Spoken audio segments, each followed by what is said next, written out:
penilaian persepsional. Tapi kami ingatkan nanti ketika penilaian persepsional tidak ada keharusan atau kewajiban Bapak Ibu untuk mengikuti arahan kami dalam penilaian persepsional. Jadi kalau memang menginginkan silakan boleh diikuti. Jika memang bertentangan dengan mungkin hati Bapak dan Ibu, kayaknya saya tidak segini nilainya, itu kami perkenankan. Jadi kami harapkan Bapak dan Ibu terus memantau grup, mungkin saja di tanggal 9, 10 ataupun 11 nanti akan kami undang kembali untuk melakukan penilaian persepsional terhadap diri sendiri untuk Bapak dan Ibu, atau di poin keempat kalau tidak salah. Baik, di sini halaman layanan Serdos DYS atau dosen yang di Serdos, halaman Bapak dan Ibu seperti ini ya. Ada yang pertama validasi biodata peserta, mengunggah pas foto, ada isian daftar riwayat hidup, mengisi instrumen persepsional diri, serta PDD UKT atau penyusunan dokumen pernyataan diri dalam unjuk kerja Tridharma perguruan tinggi. Baik, kita akan mulai dari kelima poin ini satu persatu. Yang pertama, poin pertama yaitu biodata peserta. Mohon diperhatikan oleh Bapak dan Ibu. Di sini ada nomor peserta atau NUPTK sekarang, tadinya NIDN, sekarang menggunakan NUPTK. Lalu ada nama lengkap tanpa gelar, gelar depan dan gelar belakang mohon diisikan sesuai ya Bapak dan Ibu. Lalu nomor induk kependudukan itu nomor KTP, nomor pokok wajib pajaknya, juga nomor NPWP Bapak dan Ibu, jenis kelamin, tempat tanggal lahir, alamat rumah mohon diisikan sebenar-benarnya. Telepon rumah apabila memiliki silakan diisikan. Nomor handphone yang aktif serta nomor email yang aktif atau alamat email yang aktif itu mohon Bapak dan Ibu isikan sebenar-benarnya karena mungkin saja nanti ketika sertifikatnya sudah keluar saat dinyatakan lulus akan dihubungi baik melalui handphone ataupun alamat email tentang kebenaran data dari Bapak dan Ibu. Apakah namanya sudah sesuai, gelar depan atau belakangnya sudah sesuai atau belum. Jadi mohon diisikan sebenar-benarnya atau yang seril-rilnya seperti itu. Jangan sampai terjadi kesalahan. Lalu di sini ada institusi perguruan tinggi, pasti Universitas Bina Sarana Informatika. Bidang ilmunya, mohon Bapak dan Ibu pilihkan yang paling sesuai dengan Bapak dan Ibu. Khusus untuk ilmu komputer, mohon pilihnya yang 1, 2, 3. Karena ada 2 nomor ya, untuk ilmu komputer itu ada 479 kalau tidak salah, dan 1, 2, 3. Mohon untuk bidang ilmu komputer, dipilihnya yang 1, 2, 3. Jangan nomor yang lain. Mata kuliah pokok, silakan dipilih satu Bapak dan Ibu. Sesuaikan kalau bisa ini dengan yang dijadikan video pembelajaran untuk mata kuliah pokok. Lalu karya yang dianggap fenomenal, silakan isikan boleh penelitian, boleh jurnalnya, boleh proceedingnya, boleh HKI-nya. Hanya judulnya saja. Lalu ada pertanyaan, bolehkah berbeda dengan yang saya daftarkan ketika eligible kemarin? Jawabannya boleh Bapak dan Ibu, silakan saja. Yang penting karya yang dianggap fenomenal, silakan Bapak dan Ibu isikan saja satu jurnalnya. Paling fenomenal berarti yang paling, yang terbaik. Seperti itu. Diisikan, di sini contohnya, bidang ilmunya, mata kuliah pokoknya yang diisikan, ada karya yang dianggap fenomenalnya diisikan. Kalau sudah, Bapak dan Ibu klik simpan biodata. Jika Bapak Ibu hanya klik simpan biodata, andaikan nanti, oh saya mau melakukan pengeditan, kayaknya ini kurang tepat. Itu bisa dilakukan, karena hanya disimpan. Tapi ketika Bapak dan Ibu sudah simpan, nanti di sini akan tampil nih, ada validasi biodata. Ketika validasi biodata sudah diklik, maka tidak bisa lagi dibuka Bapak dan Ibu, atau tidak bisa lagi dilakukan pengeditan. Seperti itu ya Bapak dan Ibu. Jadi mohon dicek kembali sebelum Bapak dan Ibu cek atau validasi, dicek kembali nih datanya sudah betul atau belum. Kalau sudah betul, berarti silakan saja Bapak dan Ibu untuk melakukan validasi jika memang sudah yakin. Jika belum yakin, ya sudah nanti jangan divalidasi dulu. Seperti itu. Tapi jangan lupa, tanggal 11 itu wajib sudah validasi semua ya Bapak dan Ibu. Karena kalau belum validasi, nanti bagaimana? Mau masukan atau mau dilakukan penilaian di tanggal 15. Lalu poin kedua yaitu mengunggah pas foto. Di sini sudah jelas untuk ketentuannya.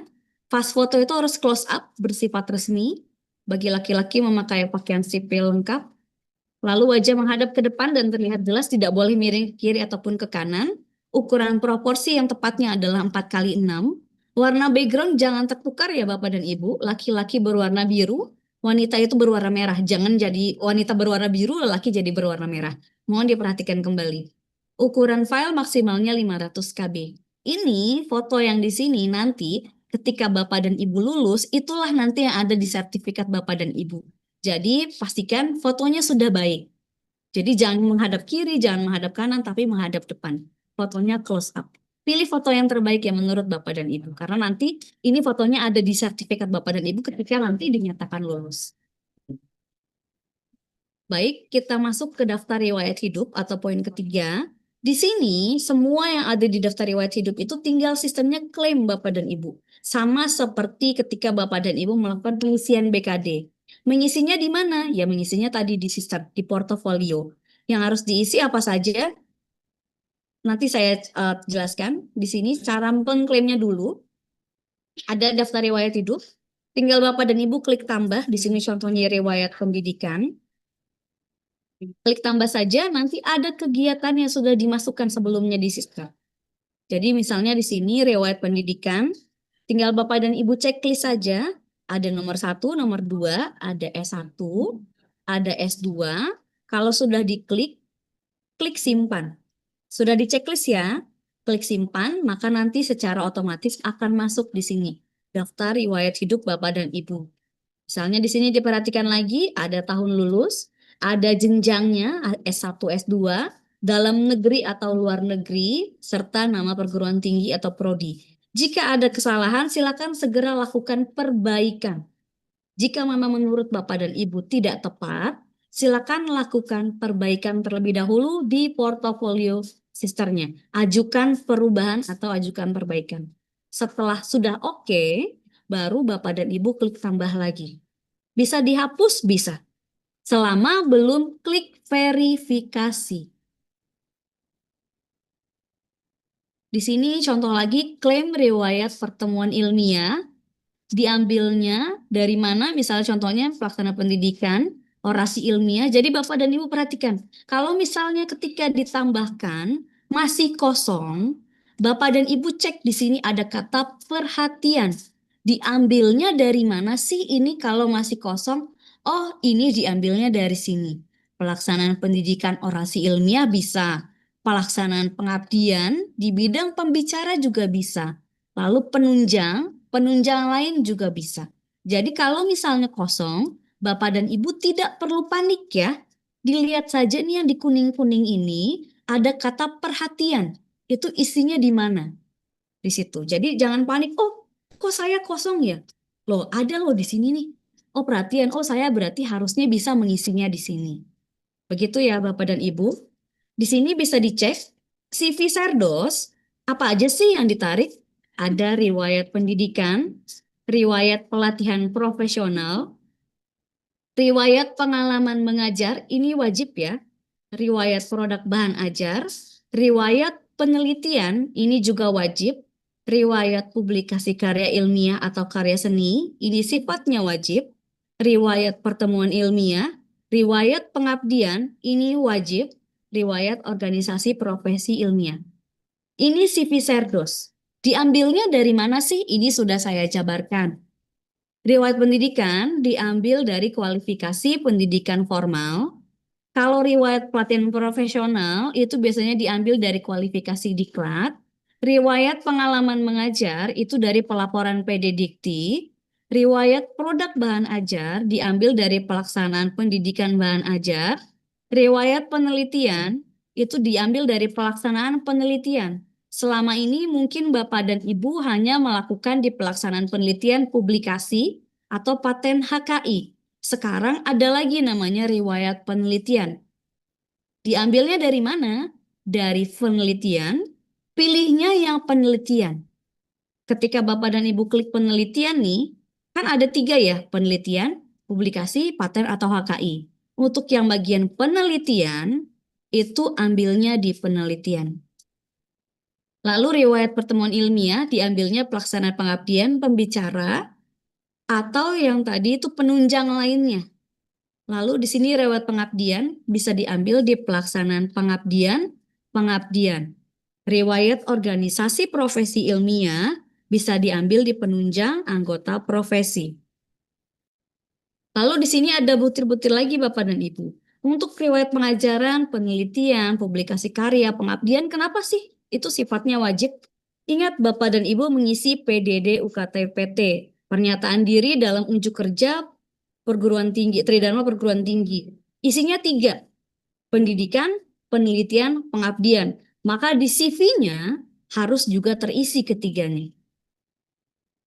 Dan salah satu dari kegiatan tersebut harus ada di CV. Jadi gini, Bapak dan Ibu mengisi PDD UKT-PT. Berarti di CV-nya harus ada juga kegiatan tersebut. Misalnya, pengajarannya itu mengambil mata kuliahnya, misalnya ya, web programming. Berarti di riwayat pengalaman mengajar, Bapak dan Ibu harus klaim juga tentang si web programming.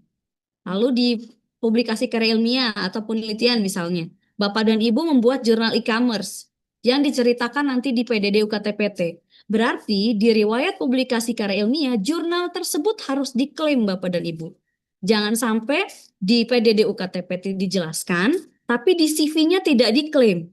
Jadi mohon dilakukan ada konsistensi ya antara kegiatan yang Bapak Ibu klaim dan juga yang ada di dalam PDD UKT-PT.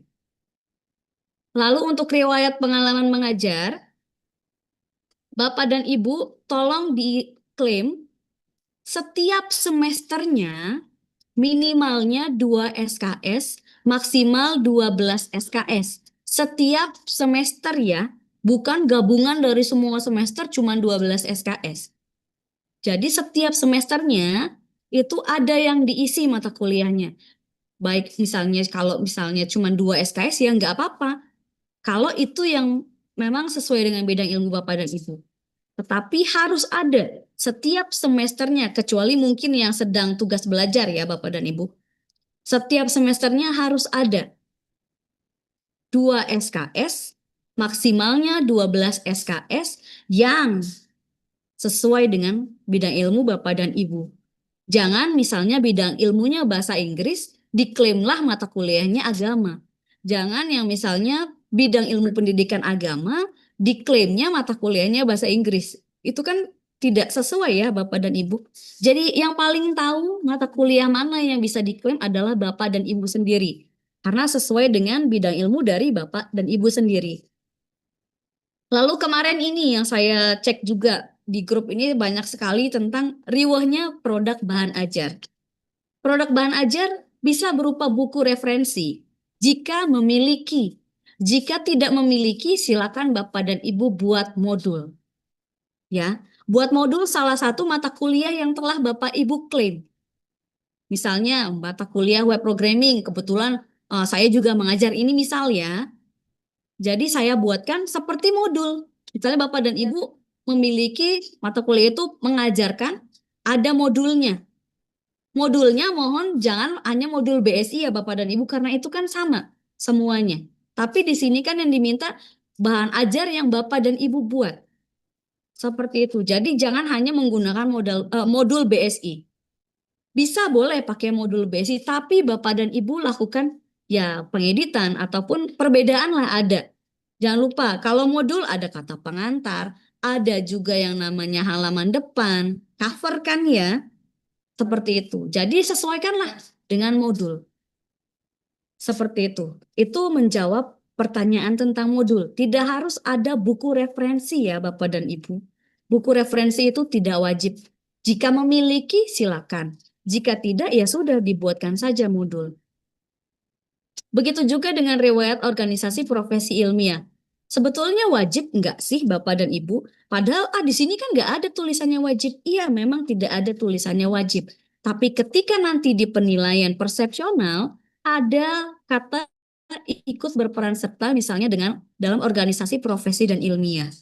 Jika misalnya itu Bapak dan Ibu jawabnya tinggi, berarti kan harus ada ya. Tidak mungkin dan Ibu jawabnya tidak punya. Seperti itu. Makanya kenapa kami harapkan memiliki organisasi profesi. Seperti itu. Jadi mungkin mudah-mudahan pertanyaan-pertanyaan yang tadinya berkembang liar misalnya di grup itu bisa diselesaikannya di sini.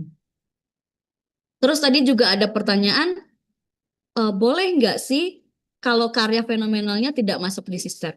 Itu boleh-boleh aja Bapak dan Ibu, itu kan karya fenomenal. Tapi baiknya sih sama ya, ada yang di dalam sister. Kalau belum ada, silakan dimasukkan ke dalam sister. Seperti itu. Terus ini bagaimana dengan riwayat penelitian? Saya kayaknya nggak punya deh penelitian. Masa sih penelitian?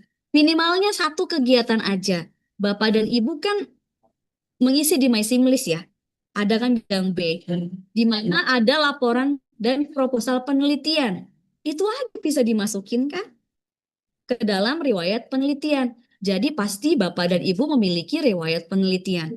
Ingat perbedaannya antara riwayat penelitian dan publikasi boleh sama atau tidak? Jawabannya boleh sama. Tapi riwayat penelitian tolong dilengkapi dengan proposal dan laporan penelitian. Tidak harus PDY Bapak dan Ibu atau tidak harus hibah. Tapi ada proposal. Bedanya kira-kira apa sih penelitian dan publikasi? Kalau penelitian biasanya belum tentu dipublikasikan. Kalau publikasi sudah pasti udah terbit. Bedanya itu ya Bapak dan Ibu ya. Jadi kalau ditanya,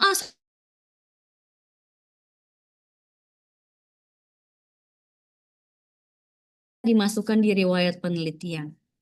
Terus pasti nanti ada pertanyaan lagi nih.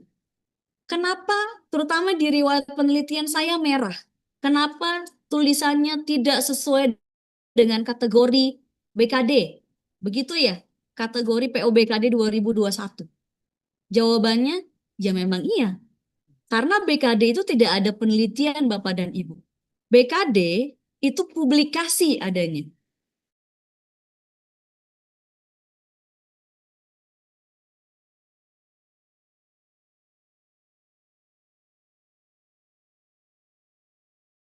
POBKD. POBKD memang tidak memiliki untuk riwayat penelitian karena dia meminta yang sudah terbit.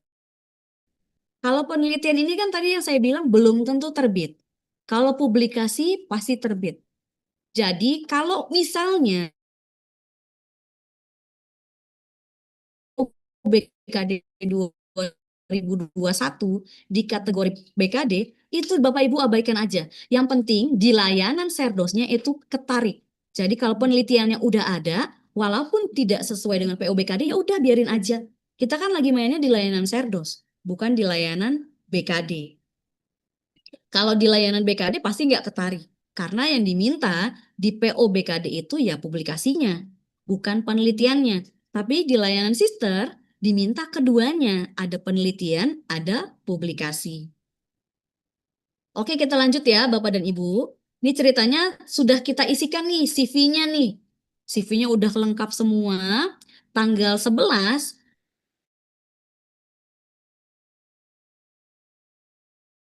diingatin sekali lagi ya, yang ada simpan itu cuman ada di 3.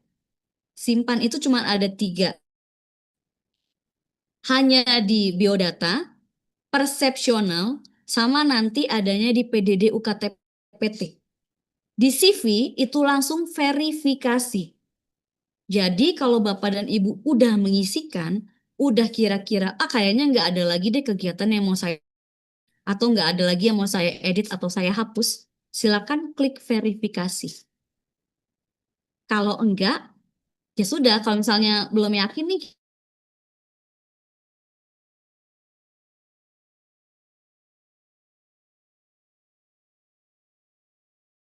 lagi saya sudah yakin dengan ini, ya sudah silakan diverifikasi. Tapi perlu diingat, kalau Bapak Ibu sudah verifikasi, nggak bisa lagi diedit ya di situ. Dan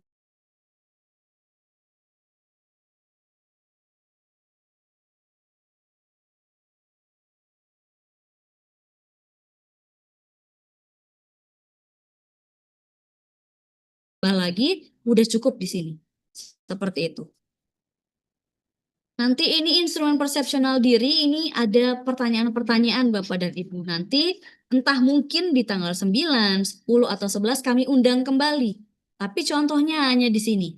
Hanya ada selalu dan tidak pernah. Ingat ya, kalau nanti saran dari kami ketika pengisian instrumen persepsional diri, hanya mainnya di ujung dan ujung. Entah di ujung kanan atau di ujung kiri. Hanya di situ. Jadi nanti ini kita hanya sekilas aja dulu karena nanti ada pertemuan tersendiri di sini. Nanti ada 16 pertanyaan yang Bapak dan Ibu harus jawab. Nanti ada kata simpan skor. Kalau sudah simpan skor, Bapak dan Ibu boleh pastikan kembali penilaiannya sudah sesuai atau belum. Kalau sudah sesuai, tinggal Bapak dan Ibu klik validasi. Ingat, ketika Bapak dan Ibu klik validasi, itu tidak akan bisa lagi dilakukan pengeditan.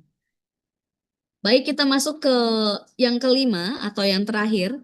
Di sini ada penyusunan dokumen pernyataan diri dosen dalam unjuk kerja Tridharma Perguruan Tinggi atau PDD UKTPT. Menunya pasti seperti ini. Ada mission statement, ada bobot penilaian yang harus Bapak dan Ibu isi, serta ada RPS yang harus Bapak dan Ibu isikan. Jika ini semua sudah diisi, Bapak Ibu klik simpan, maka nanti PDD UKTPT-nya baru terbuka. Jika tidak diisi, ya kayak begini aja. Nanti ada pertanyaan, saya isi PDD UKTPT-nya di mana? Ternyata ininya belum dilengkapi. Kalau sudah dilengkapi dan terbuka, nanti munculnya seperti ini. Ada 3 butir yang harus Bapak dan Ibu isi. Kita mulai dulu di sini ya, Bapak dan Ibu. Di sini ada namanya narasi mission statement. Mission statement itu apa sih? Di sini berisi tentang pernyataan dharma yang dipilih untuk dikontribusikan paling besar oleh Bapak dan Ibu sebagai seorang pendidik, di mana dapat memilih salah satu dari 3 dharma yang ini yang Bapak Ibu jadikan pilihan utama untuk dilaksanakan dan dikembangkan sesuai dengan passion Bapak dan Ibu masing-masing sebagai pendidik, dinarasikan minimal 50 sampai 200 kata. Di sini ada bobot penilaian pada PDD UKTPT. Ada unsur pengajaran, publikasi karya ilmiah, dan pengabdian masyarakat. Di mana ketiganya total unsur penilaiannya harus 100. Berarti paling rendahnya 10%, paling tingginya 80%. Pembagiannya di poin ini terserah Bapak dan Ibu. Apa pengajaran 40-40-20, 50-30-20, itu terserah dari Bapak dan Ibu. Karena Bapak dan Ibu yang paling tahu yang mana yang mau dibesarkan poinnya. Ya, seperti itu. Jadi di sini minimalnya 10%, maksimalnya 80%. Total unsur penilaiannya harus 100%. Pilihannya terserah Bapak dan Ibu. Mau 10%, mau 20%, mau 50% yang di mana itu terserah.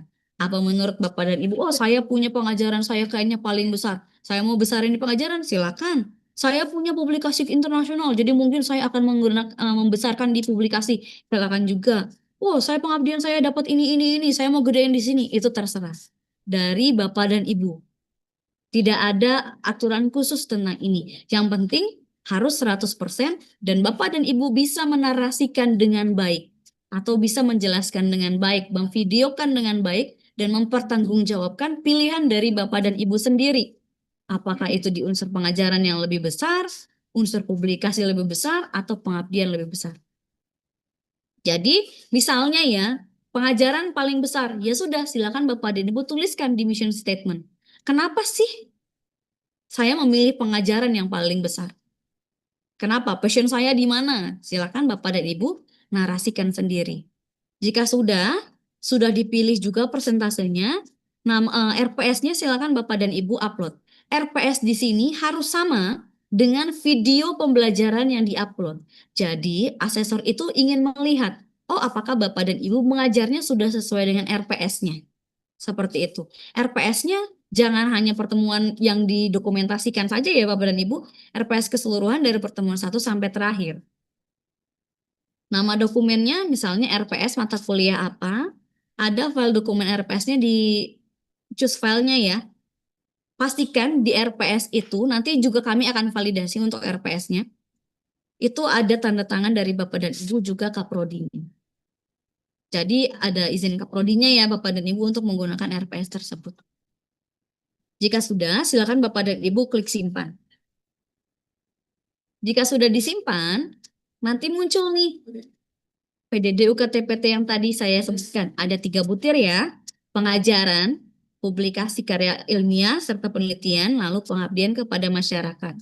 Di mana di sini untuk pengajaran, yang diminta hanya link URL videonya aja. Saya minta tolong Bapak dan Ibu mungkin baiknya sih taruhnya di YouTube ya. Jangan menggunakan G Drive. Karena pernah beberapa periode yang lalu atau mungkin beberapa tahun yang lalu ada dosen yang menggunakan G Drive dan tidak diberikan akses. Langsung Bapak dan Ibu tidak lulus serdosnya. Kenapa? Ya asesor nggak bisa nilai videonya. Berarti kan ada salah satu yang tidak bisa dinilai. Otomatis langsung tidak lulus Bapak dan Ibu. Jadi kenapa diusahakan menggunakan YouTube saja? Seperti itu. Cara ngisinya gimana sih? Klik edit butir. Nanti di sini ada masukkan link URL videonya, tinggal Bapak dan Ibu klik simpan. Nanti akan tersimpan di sini. Begitu juga dengan penelitian dan publikasi karya ilmiah, pengabdian kepada masyarakat. Di sini bentuknya adalah narasi atau cerita Bapak dan Ibu. Bapak Ibu narasikan salah satu kegiatan yang menurut Bapak dan Ibu terbaik. Yang bisa Bapak Ibu ceritain nih dengan minimal 150 kata. Seperti itu ya. Hati-hati juga di bagian narasi, jangan terlalu banyak melihat punya orang lain. Jangan sampai ada yang jadi plagiat. Seperti itu. Karena di atas 50% plagiasinya atau kemiripannya di antara salah satu butir ini, percaya Bapak Ibu, tidak lulus juga. Jadi usahakan menggunakan kalimat sendiri.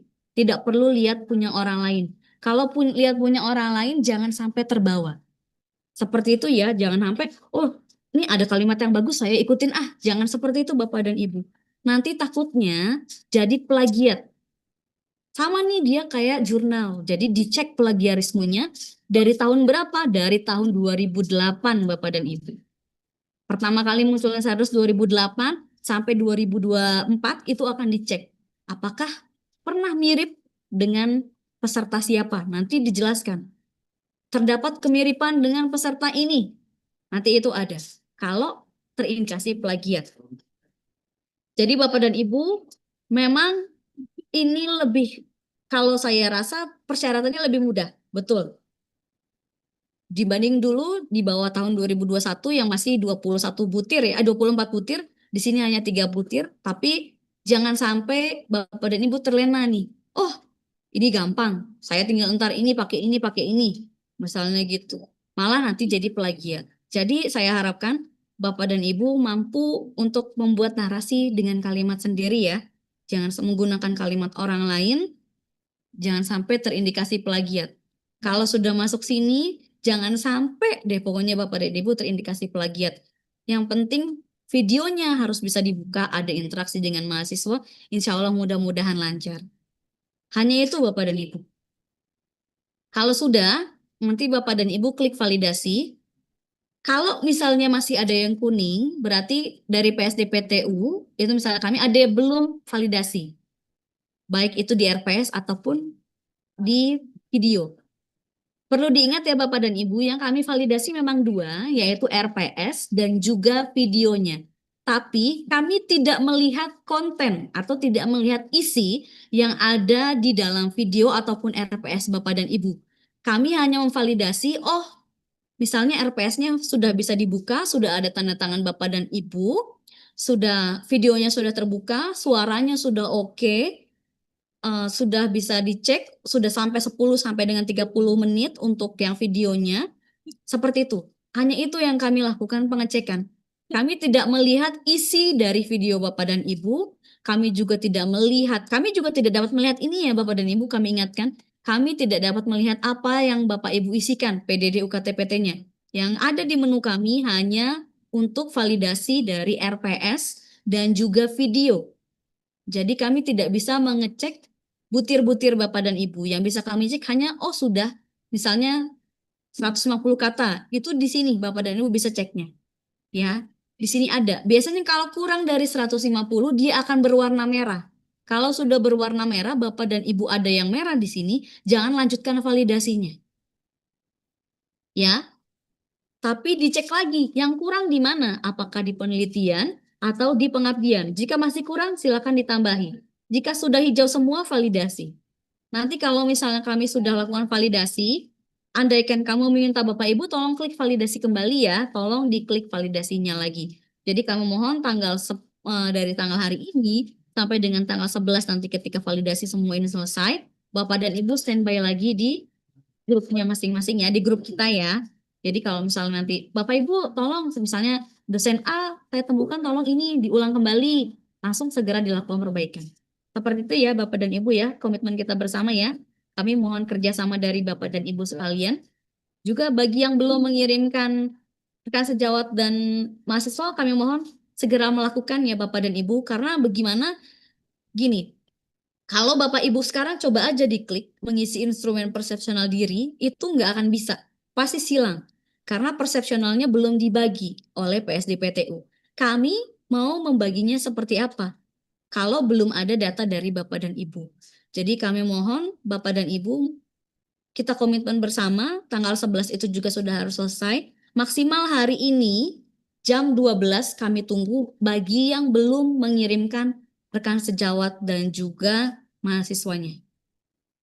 Oke Bapak dan Ibu, tanggal 11 semuanya sudah harus berwarna ini ya. Biar nanti tanggal 15 ada perhitungan persepsional, nanti ada tulisan seperti ini. Ingat, ini statusnya adalah lolos nilai persepsional. Jadi kelulusan itu ada dua kata lulus Bapak dan Ibu. Pertama, lulus di sini untuk dilakukan penilaian oleh asesor. Kalau belum lulus di sini nggak keluar nilainya atau nggak keluar yang namanya lembar pengesahan. Jadi nanti tanggal 17, maksimalnya di tanggal 17, ada kalimat ini lulus, maka Bapak dan Ibu mengupload lembar pengesahan.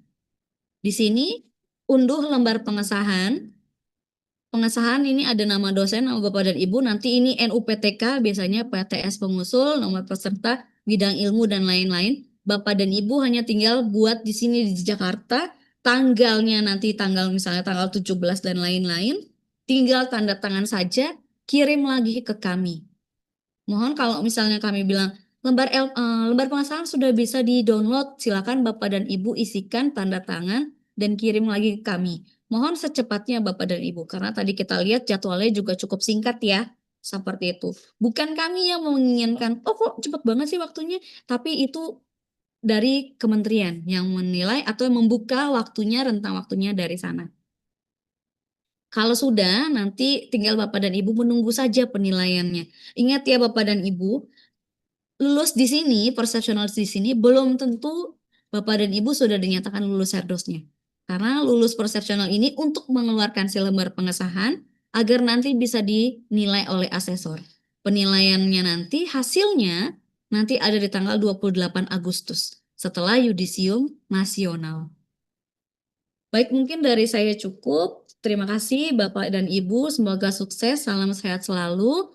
Saya mohon maaf apabila ada kesalahan ataupun kekurangan. Saya kembalikan ke Bu Dahlia. Dulu saya akhiri. Wassalamualaikum warahmatullahi wabarakatuh. Ya, baik. Terima kasih Bu Anggi.